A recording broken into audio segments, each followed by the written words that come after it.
Corona से शुरू लड़ाई के बीच अब कोरोना के नए डेल्टा प्लस वेरिएंट की दस्तक से खलबली मच गई है। नागपुर में इसके मामले अब तक निकलकर सामने तो नहीं आए, पर राज्य सरकार ने निर्देश पर प्रशासन ने एहतियातन कदम उठाने शुरू कर दिए हैं।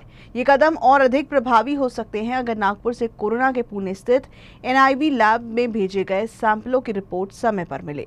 अब तक अनुभव ये है कि नागपुर के IGGMC अस्पताल से जीनोम सीक्वेंसिंग से भेजे गए किसी भी सैंपल की रिपोर्ट न अस्पताल और न प्रशासन को हासिल हुई है। कोरोना की संभावित तीसरी लहर के अंदेशा के बीच कोरोना के डेल्टा प्लस वेरिएंट ने खतरे को बढ़ा दिया है। नागपुर में संक्रमण के मामले वर्तमान में भले ही कम हो, पर खतरा बरकरार है। लेकिन इस खतरे के बीच जीनोम सीक्वेंसिंग के लिए नागपुर से भेजे गए सैंपलों की रिपोर्ट प्रशासन को समय पर नहीं मिल पाने की वजह से कोरोना से बचाव संबंधी नियोजन को समय पर कर पाने में दिक्कत दिखाई दे रही है। एक्सपर्ट्स के मुताबिक अगर रिपोर्ट समय पर मिले तो नियोजन को और अधिक प्रभावी बनाया जा सकता है। कोरोना के प्रभाव के अध्ययन के लिए कोरोना की दूसरी लहर के शुरू होने के साथ हर 15 दिनों में 15 सैंपल जीनोम सीक्वेंसिंग के लिए पुणे की NIV लैब भेजा जाता है। पहले ये क्रम हर महीने का होता था। इन सैंपलों को नागपुर के IGGMC अस्पताल के VRDL लैब से भेजा जाता है, मगर इन सैंपलों की रिपोर्ट क्या आई, इसकी जानकारी न तो अस्पताल के पास है और न ही सीधे प्रशासन को प्राप्त होती है।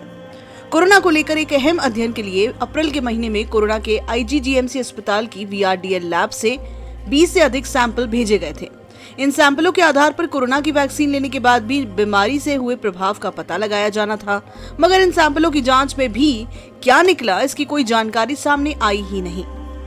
अप्रैल के महीने में 20 से अधिक ऐसे लोग के सैंपल नागपुर से पुणे के नेशनल इंस्टीट्यूट ऑफ वायरोलॉजी भेजे गए थे, जिन्होंने वैक्सीन की दोनों डोज ली। बावजूद इसके न केवल उन्हें कोरोना हुआ, बल्कि इनमें से कई लोगों को तो अस्पताल में भर्ती होने की भी नौबत आई। कोरोना की दूसरी लहर में इस तरह के कई मामले सामने आए थे, इस लिहाज से यह अध्ययन काफी महत्वपूर्ण हो जाता है। मगर इन सैंपलों के साथ इन सैंपलों की क्या रिपोर्ट आई, इसकी भी कोई जानकारी सामने नहीं आई। संभव है कि अगर अध्ययन रिपोर्ट समय पर प्रशासन के हाथ लगे तो नियोजन बेहतर हो सकता है। कोरोना की तीसरी लहर की संभावना व्यक्त की जा रही है। साथ ही कोरोना वायरस का डेल्टा प्लस वेरिएंट की भी राज्य दस्तक दे चुका है, इसलिए चिंता अधिक बढ़ गई है। गौरतलब हो कि कोरोना की पहली लहर के बाद नागरिकों में बनी हुई हर्ड इम्यूनिटी का पता लगाने के लिए नागपुर में सिरो सर्वे हुआ था। दूसरी लहर ने भी नागपुर काफी कहर ढाया। इसके बाद कितनी फीसदी आबादी इसकी चपेट में आ चुकी है, इसका पता लगाने के लिए नए सिरे से सिरो सर्वे की जरूरत है। यह अधिकार क्षेत्र राज्य सरकार का है।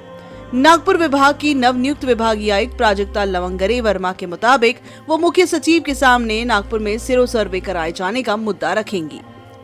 हा विषय बहुतेक राज्य स्तरावर आपल्याला घ्यावं लागेल, म्हणजे ही माहिती की सिरो सर्वेलन्स आता होतंय की नाही, ही एक डॉक्टरांची टास्क फोर्स पण आहे माननीय मुख्यमंत्र्यांच्या स्तरावर, पण मुख्य सचिव स्तरावरची जी बैठक होईल तेव्हा मी हा विषय घेईन की सिरो सर्वेलन्स कसा आपल्याला इथे करता येईल, कारण त्याच्यावरून आय थिंक आपल्याला इम्युनिटी कळते, किती इम्युनिटी आपल्याकडे आलेली आहे।